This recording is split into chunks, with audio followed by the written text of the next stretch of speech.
Something remarkable just happened in China.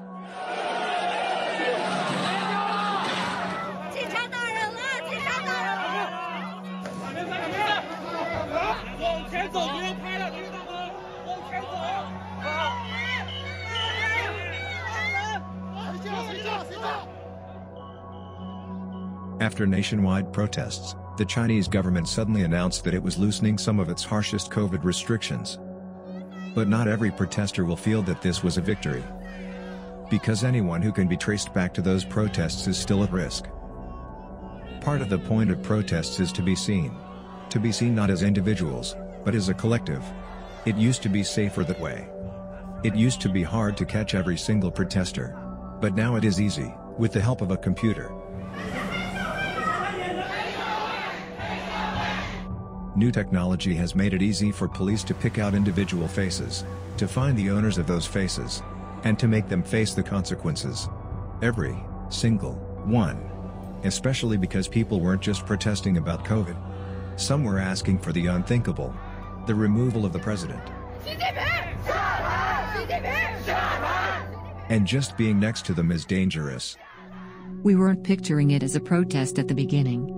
Young people in China don't have the experience of speaking out in a public space. We don't know the difference between a ceremony or a memorial or a protest. I was pretty silent for the whole time. More people joined, and started to shout slogans that they've been burying in their minds for years. That's when the police started to take people away. Even protesting while abroad is not safe. I was wearing a mask, I was wearing a hat, I tied my hair up as well, because I have long hair. I don't want to show any features of myself. I was shouting for Xi Jinping to step down, for the Communist Party to step down as well. This year, China has been accused of illegally operating extraterritorial police stations to monitor Chinese citizens living abroad, pressuring them into going home, where they could face consequences. China denies these claims. If you got photographed, and then they use the photograph and then they contact your family back in China, it will be pretty risky. I don't want people to threaten my parents. That's the thing I'm concerned about the most. Chinese protesters aren't the only ones concerned about surveillance. During the protests after the murder of George Floyd in the summer of 2020, some American protesters asked journalists to stop posting pictures with their faces. To many journalists, this sounded like a demand for censorship. Seeing protests is important for the public, and seeing faces helps viewers to feel a connection. But now we know, this was not paranoia.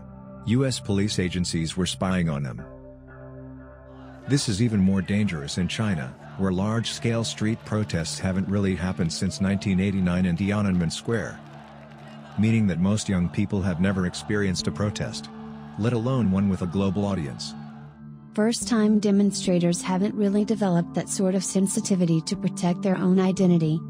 It's one thing that they're in the crowd with their face exposed, it's another thing that their face appears on the cover of an international magazine with a headline saying that the crowd wants Xi Jinping to step down. I think in cases like this we as journalists should work against our pure documentary instinct, with the thought of the safety of the people in our minds as if they were our friends or siblings. It's not just journalists who have put these protesters at risk. We all amplify the danger when we share pictures and video on social media. Surveillance takes different forms. In China, it is the Communist Party. In Iran, it is the morality police. In the US, it's done with cameras we buy and install ourselves. This is a global problem. We're all watching one another. We're all sharing. Taking a picture, or sharing a post, can help humanize a cause for the public. But at what cost to the humans?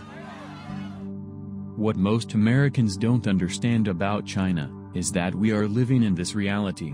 We have to deal with it, not only physically but mentally. If you get really angry, if you get really emotional, I don't think you can keep fighting the big fight after this.